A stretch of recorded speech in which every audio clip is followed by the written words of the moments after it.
Poštovani članovi i simpatizeri HDSSB-a, dragi prijatelji koji nas pratite putem društvenih mreža i web stranice, dozvolite da ovim putem vama i vašim obiteljima zaželim sretan Uskrs.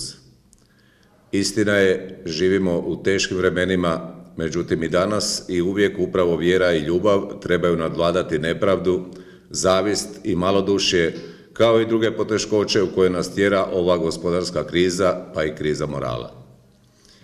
Zato nikako i nikada ne smijemo izgubiti vjeru u sebe, vjeru u svoje znanje i sposobnosti, jer su ovdje oduvijek živjeli vrijedni, pošteni i ponosni ljudi.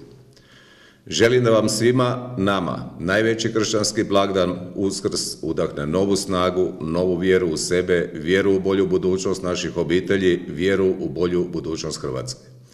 Još jednom vama i vašim obiteljima želim blagoslovljen i čestit Uskrs, da ga provedete u miru u krugu svojih obitelji.